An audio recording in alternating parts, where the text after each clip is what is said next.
So we can calculate the heat of reaction from a series of reaction steps that give the same end result. And so what we often do is we'll calculate this from tabulated, what are called standard enthalpies of formation. Delta H is the change in enthalpy, and so we can define 0 to be convenient to us. We're not measuring an absolute here, we're just measuring a difference. And so we're going to define 0 in a convenient way. And we do this in lots of other areas. We measure changes in altitude relative to sea level. Why don't we measure it relative to the center of the Earth? Because that would be difficult, right? It's much easier to measure relative to the sea level. And the sea level is something that's, visible in many parts of the Earth, right? You can find out where the sea level is. So we measure changes in enthalpy relative to the enthalpies of pure elements in their standard states. We're saying that those are 0. We're just going to measure relative to those. So what are the standard states? The standard state of material is whatever state it is at a defined set of conditions. So for a gas, that means it's the pure gas. It's not a mixture. It's the pure gas at 1 atmosphere of pressure. It's kind of like a normal pressure, right? If it's a liquid or a solid, we're talking about the pure substance in whatever its most stable form is at 1 atmosphere of pressure and the temperature of interest. Usually that's going to be 25 degrees Celsius. 25 is used as a standard room temperature. Like today in our classroom, it's 21.5 degrees Celsius. So 25 is a little bit warmer than that, but it's close. So those should be relatively easy to understand. For something that's in solution, that's dissolved, we say it's the substance in solution where the concentration is 1 mole per liter. These standard states are defined to be easy. 1 atmosphere, room temperature, pure substance, or 1 mole per liter.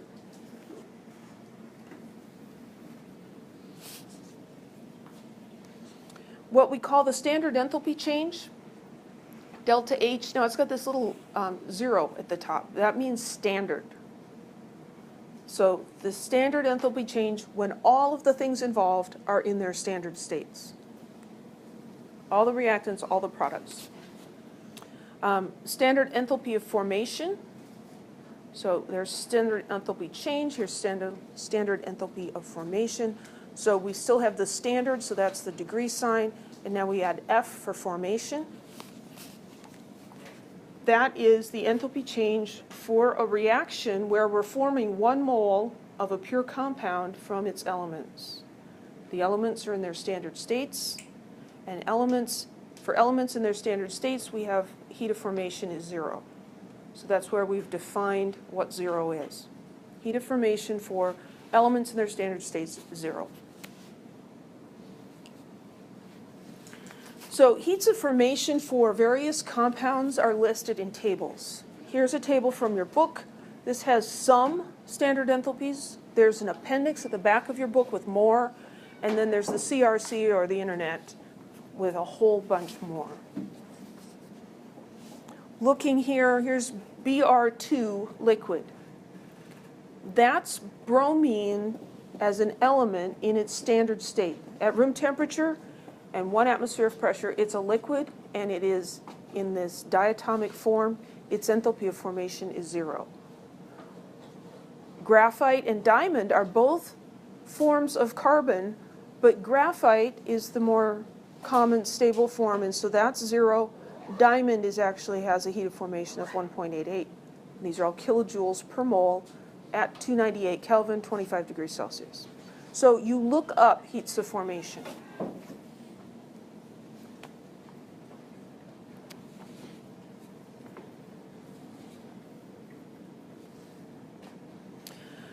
Standard enthalpy of formation, I said earlier that enthalpy is often called heat, so standard heat of formation, those terms mean the same thing. Standard enthalpies of formation for elements are 0. It's like sea level. We decided that that's going to be 0. We measure everything relative to that.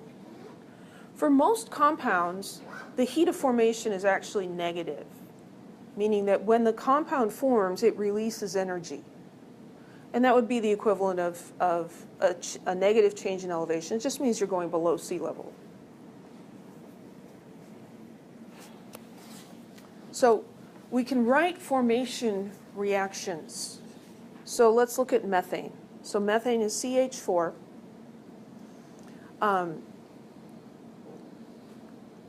These are written to make the compound in its pure form and to make 1 mole of it.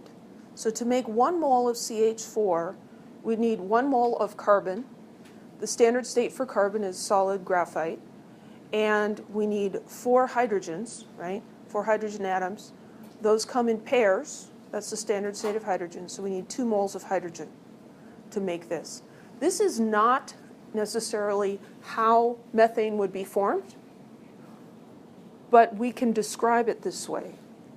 And so the heat of formation for methane here is minus 74.6 kilojoules per mole. If we go back to that table, I think methane, yeah, here's methane. Here's methane, here is its standard heat of formation.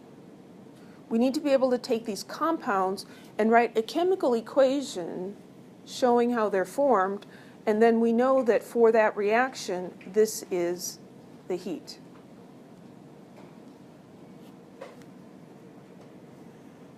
If you're not sure what the standard state is, you can look it up. It's whichever state for that element has a heat of formation of 0. We will sometimes have fractional coefficients because the definition requires that you make 1 mole of compound. So let's look at these. Carbon monoxide. So the formation reaction you could write this way. You've got 1 carbon atom plus 1 oxygen atom to make 1 carbon monoxide molecule. But carbon and oxygen have to be in their standard states. O is not the standard state for oxygen. Standard state is O2. Standard state of carbon is fine. Graphite is atoms here. So now we have the standard states, but now this reaction isn't balanced, is it? So in order to balance that, actually I think it's on the next page. Well, maybe not. So if we're going to balance that, we're going to have to put a 2 here, right, and a 2 there. So 2 carbons, 1 oxygen molecule gives us 2 carbon monoxides. Now we have a balanced equation, but for standard heats of formation, the coefficient of the product has to be 1. So we have to divide all of these by 2. This was a 1, we divide by 2, divide by 2. And so we end up with coefficient of 1, 1/2, and 1. And that's what we've got here. So your product has to have a coefficient of 1. Okay? Because we decided that. I thought we weren't allowed to have coefficients. No, we can have fractional coefficients, but an ideal balanced chemical equation, we would like to clear the fractions. This is an exception because it's just, it made everything easier. How much energy is involved when you make 1 mole of this stuff? So they're all set up this way. So the heat of formation for carbon monoxide is minus 110.5 kilojoules per mole. And you would look that up in the table.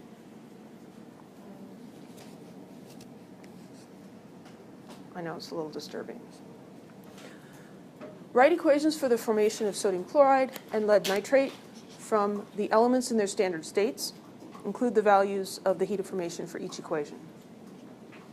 Well, let's do sodium chloride first. So, sodium chloride, we want NaCl as the product. What are the 2 elements there? Sodium and chlorine. I'm going to start over because I didn't leave myself enough space.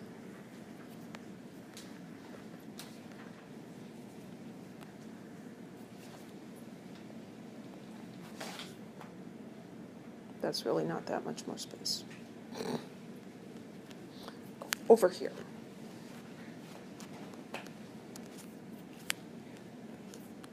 So we're going to have chlorine, we're going to have sodium. We need to know what the standard states for those two elements are. What do you think they are? Sodium is a metal, right? And metals, except for mercury, are solids at room temperature. So that's a good guess. Metals are not diatomic elements, so that's a good guess. We should double check, but we're going to go with that. What about chlorine? Is that a diatomic element? Yeah, it is. So it's going to be Cl2.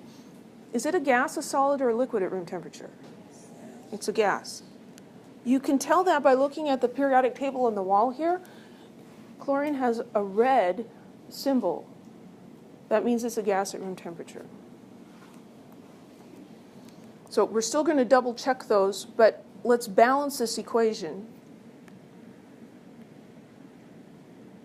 You can balance it and then divide, or you can think ahead. It's kind of up to you. What do you want to do? Balance and divide or think ahead? I heard think ahead. So here I've got sodium and chlorine. I've got one of each. And here I've got one sodium, so that's cool. But here I've got two chlorines. I want half of that. So I'm going to have a coefficient of 1/2 there.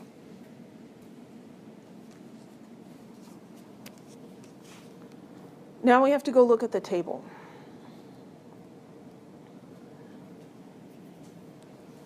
So here's sodium.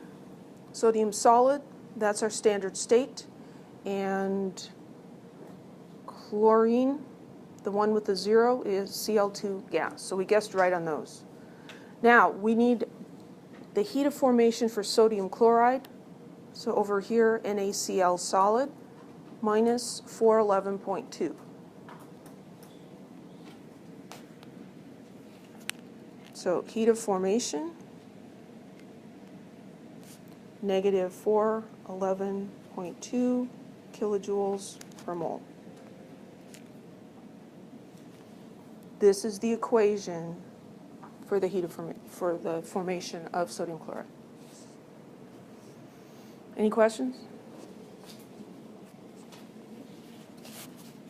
Let's do the next one.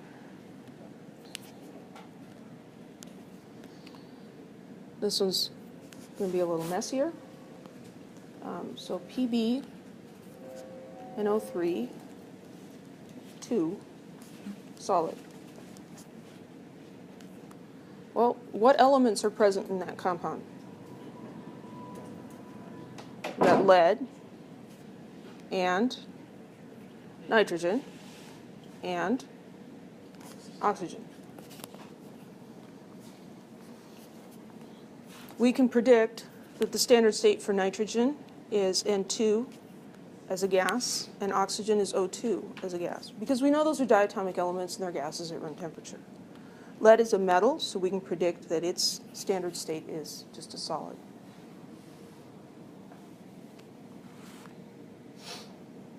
Well, we need to balance this, and we want this to stay 1. So how many nitrogens are in 1 mole of this? 2, right? Oh, well, that's cool. So that's fine. How many oxygens? 6. So this time I need to put a 3 in front of the oxygen to balance it. So you don't always end up doing fractions, just sometimes. So there's my balanced chemical equation. To get the heat of formation, we have to look at this table. Yeah. And it's not in there. Isn't that nice?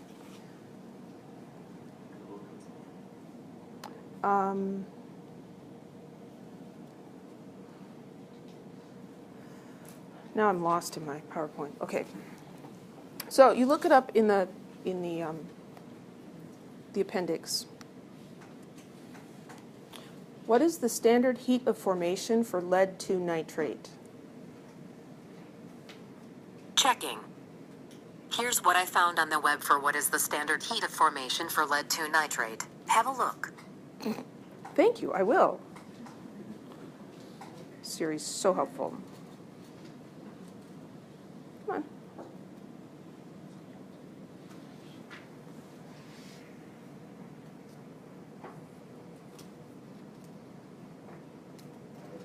Based on the test. No, no, you may not.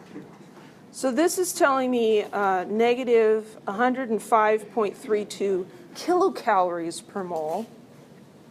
That's not so useful, but you would look this up. I'm just going to write it in here, and I will try to remember to do something better tomorrow. Negative 105.32 kilocalories per mole. No, on this website it's kilocalories. So you can convert it to kilojoules, but it's not actually telling me I have to give the unit in kilojoules, so it's okay. Any questions?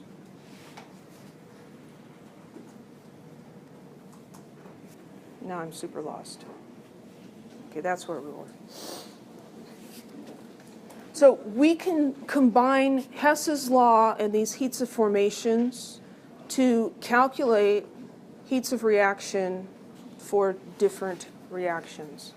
So the heat of formation corresponds to the formation of a compound from its constituent elements. If we reverse that equation and take the compound and decompose it into its elements, then we just switch the sign. That's what we were doing earlier. So what we're going to do here is, in our heads, we don't actually do this practically, but in our heads, we take the reactants and decompose them into their individual elements and form the products from the elements. So we visualize taking everything apart into elements and then putting them back together again. So if you have two Lego structures you're trying to combine into one, maybe you're making two cars into a house or something. You're going to take all the bricks apart, and then you're going to put them back together. That's not how you would actually build necessarily, but it's how you can do this mathematically instead of having to do all of the experiments. So any reaction can be written as the sum of formation reactions, or the reverse of them, for the reactants and the products. So when you do that, the heat of reaction ends up being the sum of delta HF values, the heat of formation for those individual components. And so we take the sum of heats of formations for all the products and subtract the heats of formations for all the reactants, and that gives us the heat of reaction. We could take all of those equations and write them backwards and forwards and multiply and divide and add them all up so they come out right. But the bottom line is this is faster. So you just look up the heat of formation for your products, you look up the heat of formation for your reactants. Oh, this is so fun to explain. Okay, combustion of methane. We can calculate the heat of reaction for this. So we're going to look at this in steps. We're going to decompose the carbon. We're going to decompose the methane into graphite and hydrogen, and the oxygen is just still there. Oxygen was already in its standard state. Graphite and oxygen combining to form CO2. That's the heat of formation of CO2. We can look that up. And we can look up the heat of formation for water. It's 2 moles of water, so we take this amount and we multiply by 2, and that gives, we take those two numbers, that gives us this change. The CH4 to carbon and hydrogen, that's the reverse of the heat of formation of methane. It's the decomposition, it's the opposite. So we can take those three values and add them together and calculate the heat of reaction for methane combusting. If we look at it in terms of Hess's law, we can take these individual reactions and combine them and add the heats of formation and end up with the heat for the overall reaction. Any questions? Pardon me? Why would we do this? Why is it so complicated? Why is it so complicated? It's complicated because there's so many details. So people have measured heats of formation for like a gazillion different compounds. So you can look those up. Or you could do the reaction under very controlled environment, which would probably take you hours, if not days, depending on how experienced you were and what kind of equipment you had available. Or you can take and calculate this, and it might take you 5 minutes. It's okay. I didn't quite hear all the words, but I think I'm glad I didn't. So this is using data for calculating heat of reaction. There are some reactions where we cannot measure the heat of reaction because it's just not possible. And so this is not going to give us an awesome number, but it's going to give us a very good estimate of the heat absorbed or released in a chemical reaction. It looks very complicated, doesn't it? This slide is horrible. But I'm going to take you through it one more time and try to stay with me. So here are the two reactants. You see those match up with this.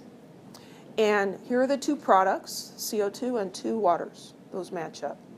So we're trying to get from here to here in a way that we can find information.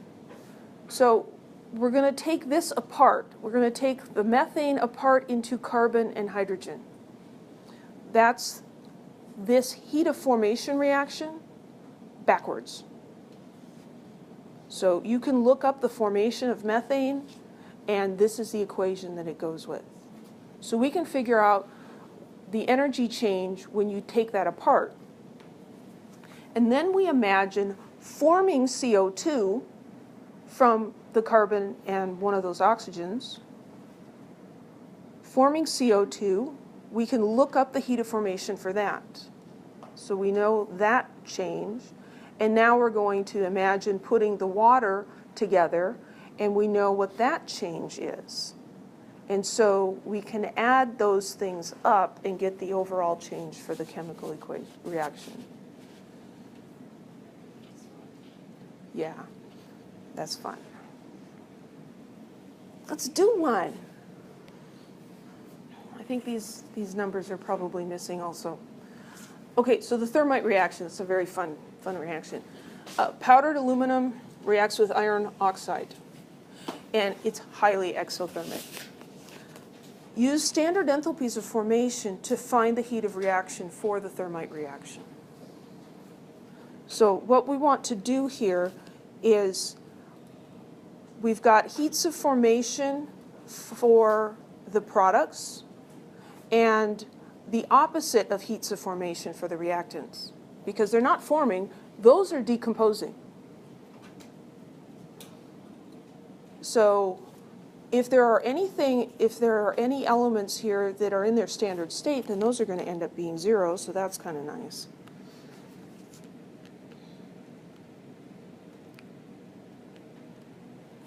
So this is going to be the heats of formation of the products, and you have to take into account the coefficients. Because if you have 2 moles of something, it's going to have twice as much energy change. So I've got the heat of formation for aluminum oxide plus the heat of formation, 2 times the heat of formation for iron. So those are my products. Those are the things that are being formed. When something is being decomposed, you change the sign of delta H. So I subtract these guys. So these are the reactants. I have 2 times the heat of formation for aluminum. And I have the heat of formation for Fe2O3. Mm-hmm.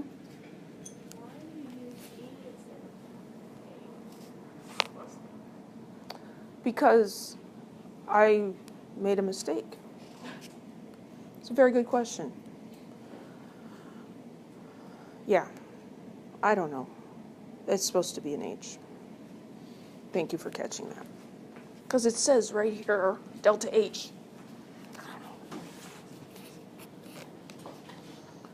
So then we look these numbers up in tables. Iron, as a solid, is in its standard state. So that's 0. So this one's 0. And aluminum, as a solid, that's the standard state for aluminum. So that one's 0. So we need to look up aluminum oxide and iron 3 oxide. I'm pretty sure those are not going to be in the table, but I'm going to look anyway because I'm an optimistic person.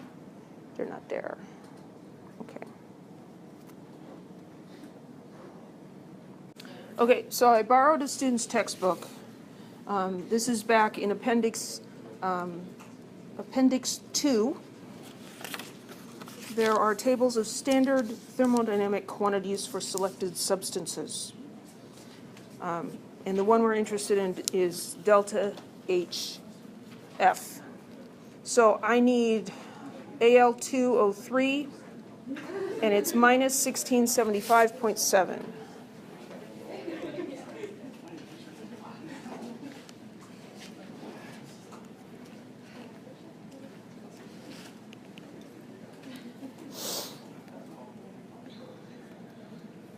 And the one for iron,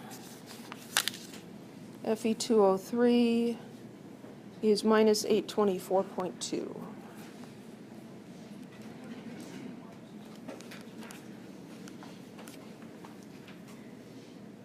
Yeah, kilojoules per mole.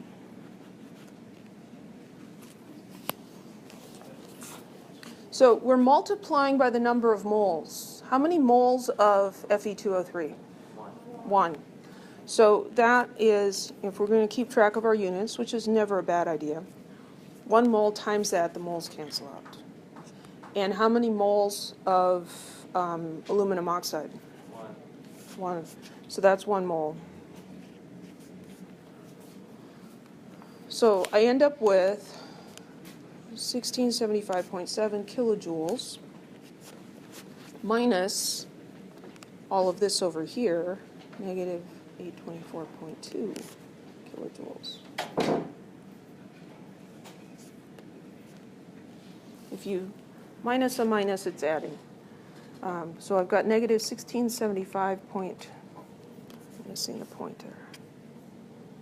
I'm missing the pointer. And I'm going to subtract a negative 824.2. I'm going to get negative 851.5 kilojoules.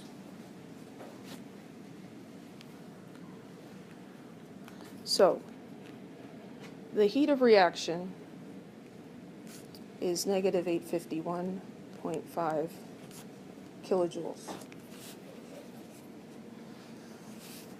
Any questions?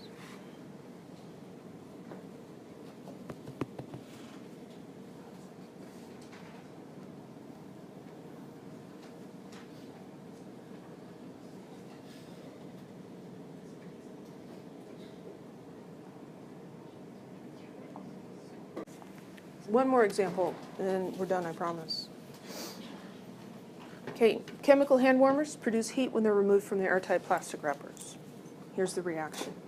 Calculate heat of reaction for this reaction. Calculate how much heat is produced from a hand warmer containing 15 grams of iron powder. Okay, so the heat of reaction for this would be the heat of formation of this Fe2O3 times 2 minus 4 times the heat of formation for iron and 3 times the heat of formation for oxygen.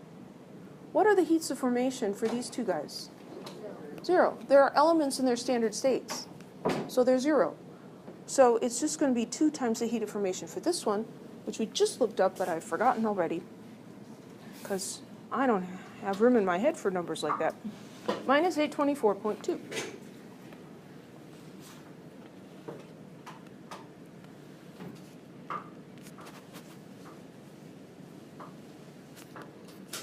Kilojoules per mole. So that's the heat of formation for Fe2O3. You look it up. And the heat of reaction equals, it's just like final minus initial. It's the products minus the reactants. It's the heat of formation for the Fe2O3 times 2, because there's a coefficient of 2, minus all of the reactants before times the heat of formation for iron, which is 0, and 3 times the heat of formation for oxygen, which is also 0. So it ends up being 2 times the heat of formation for the Fe2O3.